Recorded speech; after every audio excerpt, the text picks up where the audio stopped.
Welcome back to the Red Dice Diaries RPG podcast. I'm your host, John, and in this episode I'm going to talk about why I think random character generators are so useful for RPGs.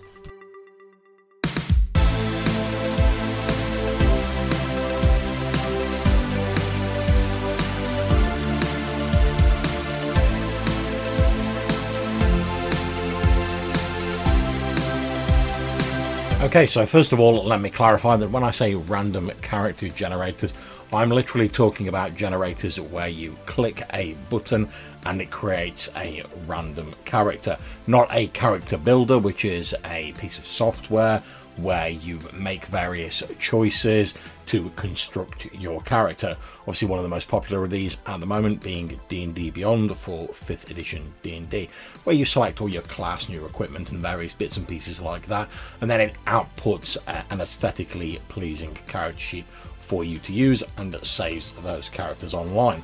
But that's not what I'm talking about in this episode. No, I'm talking about literally a piece of software where you can open it up, press a button or two, and it just outputs an entirely randomly generated character for the role-playing game of your choice. However, these generators are particularly prevalent for older school versions of D&D.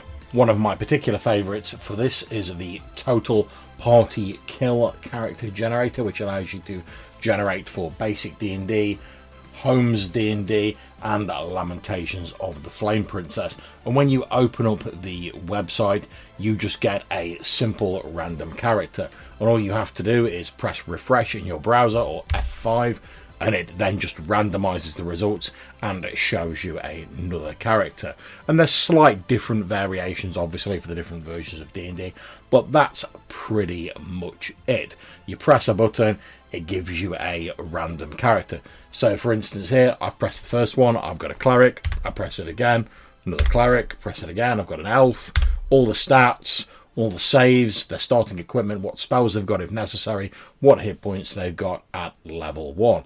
And that's all it allows you to do. You don't really get the opportunity to mess around with these, although you can import them either as JSON or text files, so you can then alter those to your heart's content, but the core generator doesn't do that. So you might say, well, why is that useful? Why would you want to have a generator that completely randomly creates a character and you don't get to make any choices at all? Well, as I said a few moments ago, this is particularly prevalent, although not exclusive, to older versions of D&D. And in those versions of D&D, beyond a few things that you select, like your class, a lot of your character choices at the start are determined randomly. For instance, or they're determined based on the class. So, for instance, your attributes, they're determined randomly, 3d6 rolls, etc. Your saves are based on your class. Your hit points are based on your class. Your AC is based on your equipment, which comes off a random amount of gold that you get at the start.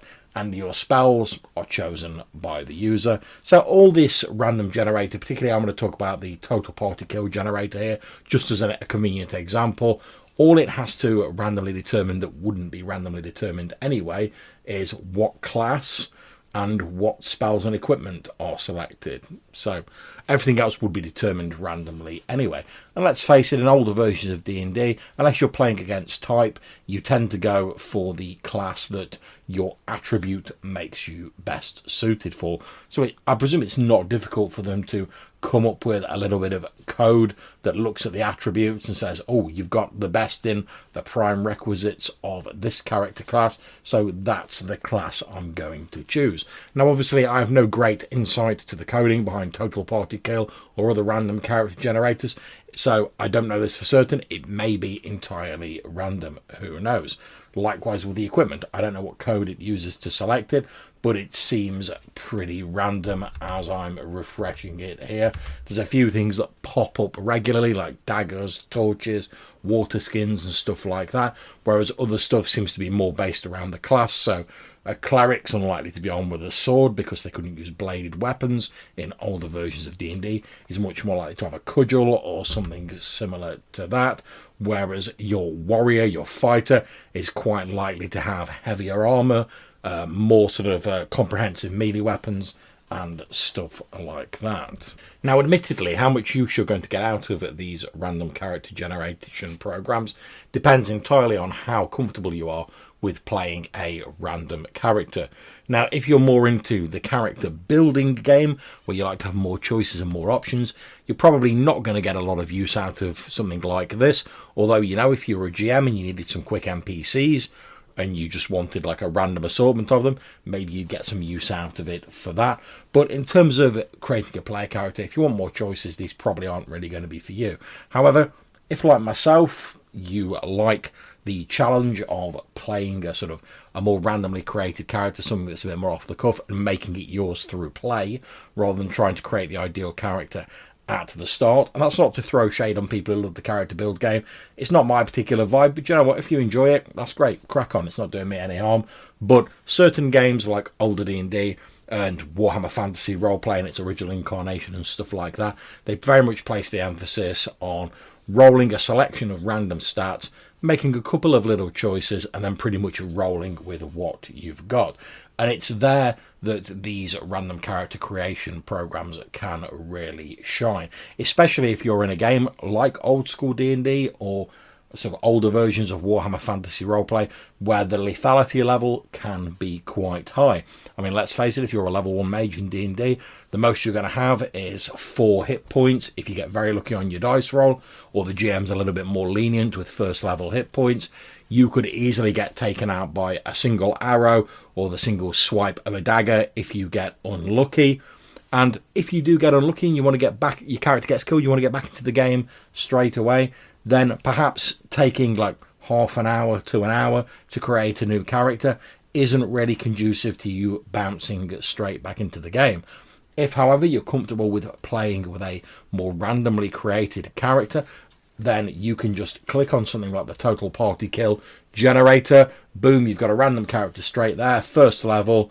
Okay, if you're starting at later level, you'd have to do a few tweaks and additions, but you're pretty much there. You can jump straight back into the game with minimal fuss, and you can get back into the enjoyable bit, which, to my money, is always playing the actual game rather than the tasks you do before or after the game. But like I said, that's personal preference, but I think that's where these generators really shine in allowing people to get back into the game in games that already feature a large amount of randomization and a perhaps higher level of lethality. Now, as you progress further from level 1, let's say using old D&D as a benchmark, you'll probably find less and less use for these, unless you're playing in a game where when your character dies, your new character starts off at level 1 and you just have to try and keep up with the sort of more experienced survivors of the previous party. Now, this can be difficult, but it can be fun, but it's its own sort of challenge and its own sort of gameplay. Different styles suit different groups and different folks, obviously. But in that situation, again, yeah, you might just hit the F5 button, boom, there's my new character, off I go to the races, no fuss, no muss, and you can get straight back into the game. The other use for these random generators, as I mentioned earlier, is for the GM. If they need some NPCs in a hurry and they don't have anything detailed. For instance, a lot of old school D&D games like Old School Essentials, which is my OSR retro clone of choice at the moment, will have encounters on their random table where it says, oh, you come across a novice party of adventurers, or you come across an experienced party of adventurers, and that's it. It gives you some details on how you can generate them, and Old School Essentials actually has its own random generator for creating these, but if the retro clone you're running doesn't, you can easily find a random character generator for the older versions of D&D, and with a few quick clicks, maybe you open 4 different tabs in your browser window, you go to the total party kill site, and suddenly you can say to your players, okay, this party consists of a female dwarf with messy clothing, a female thief who also appears a little bit on the scrawny side, an older female elf with very elaborate attire, and a male cleric who appears in the first blush of his youth with elaborate attire who is missing a limb. And all of those details, including the sort of brief physical descriptions, were provided by the generator. I've not embellished anything there other than the way I chose to describe it, and I've got stats for all of those first level NPCs. And to be honest, once you're an experienced GM, if there was supposed to be an expert party, it wouldn't be terribly difficult to make a few additions to this and level up the party appropriately. Or, as I've said, there is the great OSE generators on their website. Again, there'll be a link to all of these in the description, and you can generate NPC parties from there. So there you are. That's my thoughts on why random character generators are, if you're looking for a certain type of gameplay and you're playing a certain type of game with high lethality and a high level of randomization anyway, then they can be a great option for very quickly creating a character, particularly if you have inexperienced players who don't really know what they want to play, or you've had someone who's just lost a character, they've maybe not had time to think about what they want to play yet, or maybe you've just got people who, like myself, they're just willing to run with anything and make it their own in-game. It lets people get into the game quickly. If you've just lost a character, you can bounce back in straight away, barely missing a beat. You don't have to sit out listening to everyone else having fun while you're just sort of jotting down things on a piece of paper. And it can also be useful for GMs in creating NPC adventurers, or even as the basis for more fully fleshed out NPCs that they plan to use later on in the campaign. So if you'd like to get in touch, maybe tell us of your experiences using RPG character generators. What do you think of them? Do you love them? Do you hate them? Call in and let us know. We might feature you in a future episode. If you want to get in touch, then you can do so a few different ways. You can leave us a voicemail message using SpeakPipe or Anchor, links in the description down below, or you can send us an email to rddrpgpodcast@gmail.com.